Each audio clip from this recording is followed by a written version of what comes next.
Hello viewers, this is Sead Causevic with Team VCMC. We're just going to have a little intro here from our friend Start Marshal. You're going to run into rain and hail and fog. And you could see it as soon as Horseshoe. Where's Horseshoe again? It's before Engineers. Okay. Really? Okay. That early? Yeah. All right. You buckled in good? You good? All good. Right on, my friend. Have some fun, huh? Okay. And that is how our 2013 Pikes Peak International Hill Climb started, with the story of the hashtag 4 Seasons Club. Here we are at the start line. Always mandatory to do a really good launch, clean off the rear tires.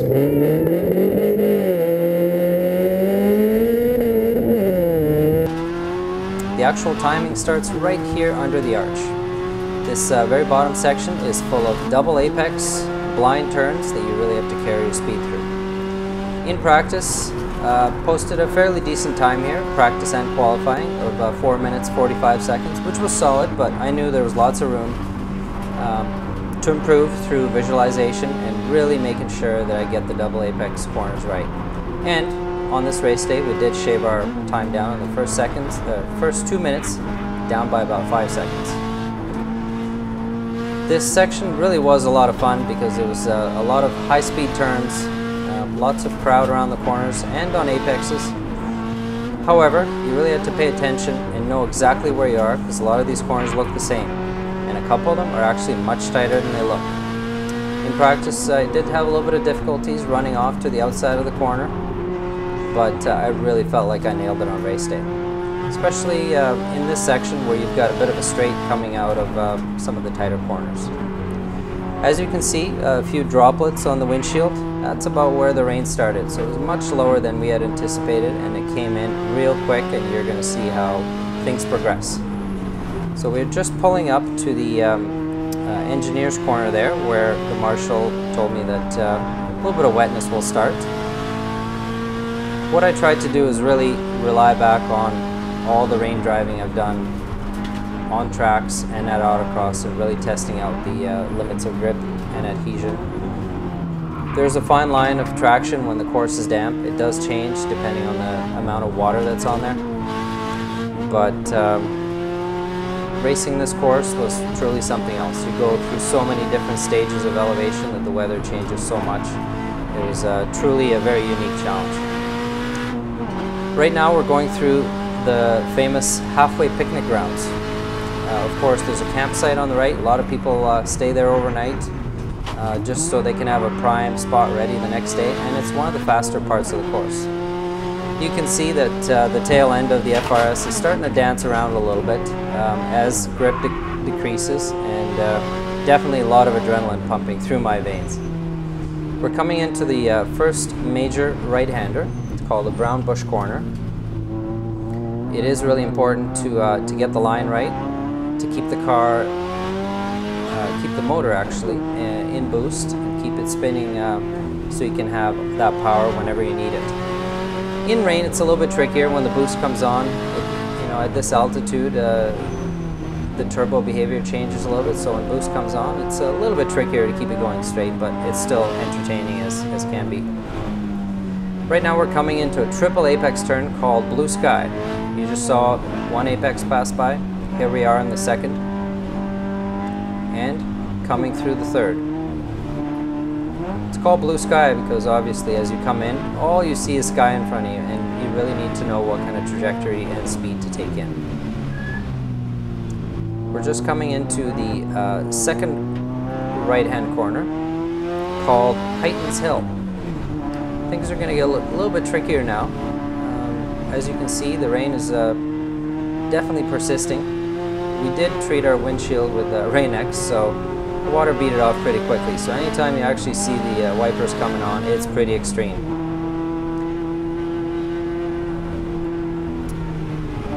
Now, this left-hander is a pretty tricky one in the dry because you come in with a lot of speed. It's called Gillies Corner. That wasn't necessarily an issue for us. We knew exactly where it was. Coming through a major spectator area here called ski area. There used to be a ski hill on the side that they've taken out. I had a lot of fun in the practice sections because spectators would put up GoPro cameras on corner exit there, and I do believe I took a few of them out. So hopefully it didn't do too much damage, but it was fun anyways.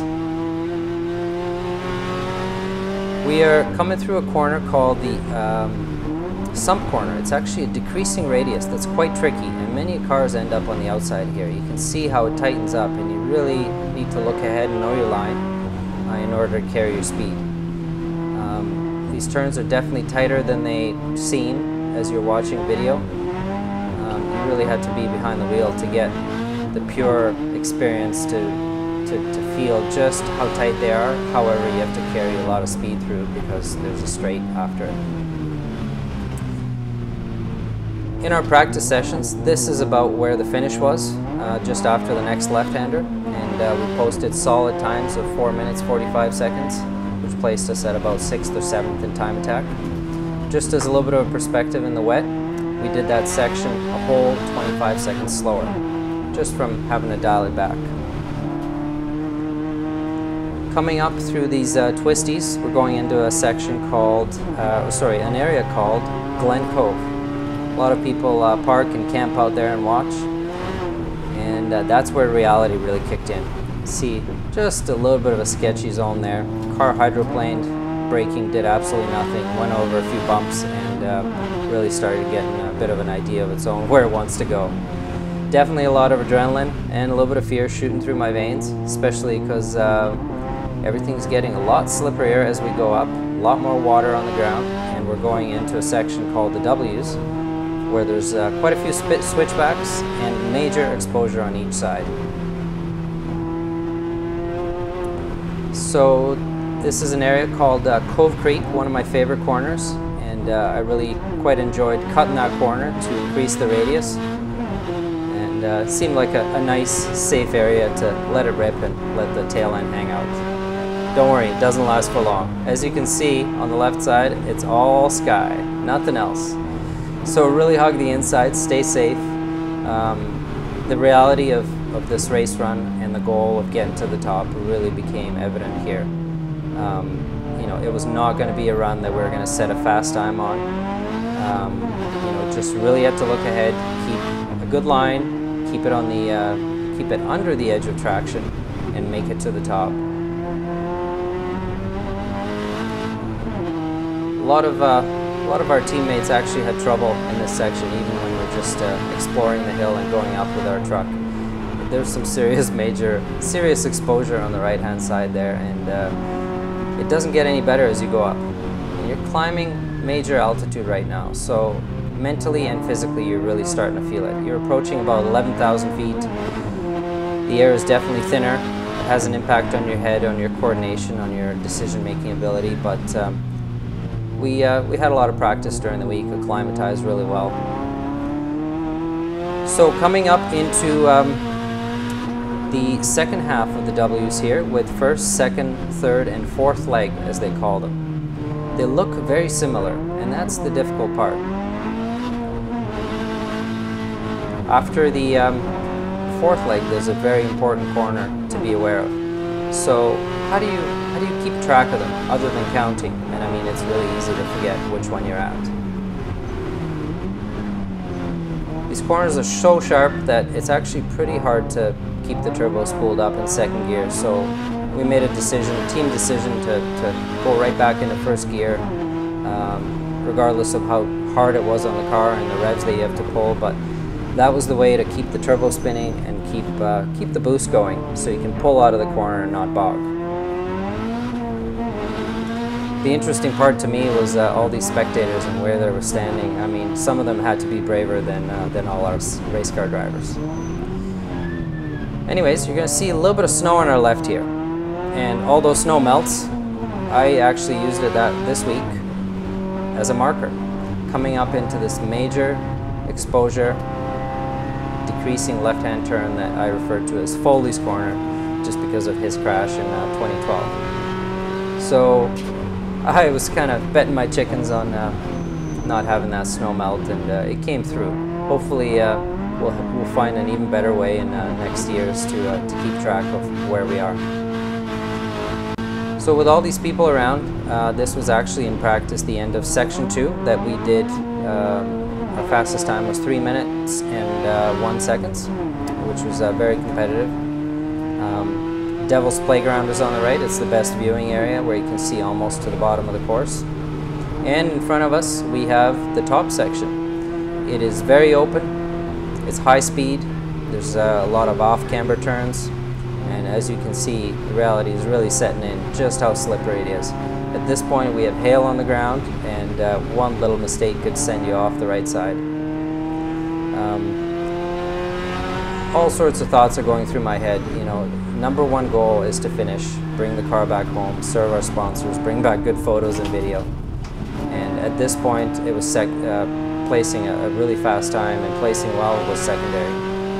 So I really kind of had to pick my moments when to get on the gas and get some, get ahead and shave some seconds off, and moments where I just had to take it easy and look ahead and, you know, really stay away from that right side or any off-camber turns. A lot of these turns in the dry are basically full speed, full throttle, third or fourth gear. Actually, my favorite section is coming up. We've got quite a tight first apex to this turn, swing out to the right, and we've got a downhill going into an uphill right-hander. In the dry, it's an absolute hoot. You're almost testing yourself just to see how long you can keep your foot planted in. Well, when it's dry, you don't do that. You look ahead, you look for the puddles, you look for where your car is going to hydroplane. Luckily, on the uphills where the water drains off, it's actually a good opportunity to get on the gas. Coming into these last few twisties here, you're going to see the car get bounced around quite a bit. Because we're up at about 13,000 feet, there's a lot of freeze thaw going on in the winter. So frost heaves develop in the road, and frost heaves are just major undulations that every year they basically have to repair. So you're going to see some new pavement. You know, they did the best they can to repair it, but you know, the car still gets bounced around, so you have to make sure in your setup you've got really good droop travel and the car is not twitchy. So right now we're heading into a section called the Upper Gravel Pit, and then moving into Boulder Park, and you're going to see very quickly why it's called the Boulder Park.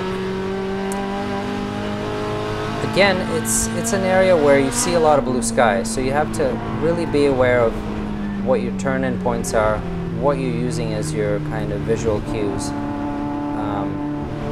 For me, you know, there were a lot of little things that were immobile, like a snowplow post that you're going to see at the end of the straights. As soon as I saw that, that actually meant a braking zone.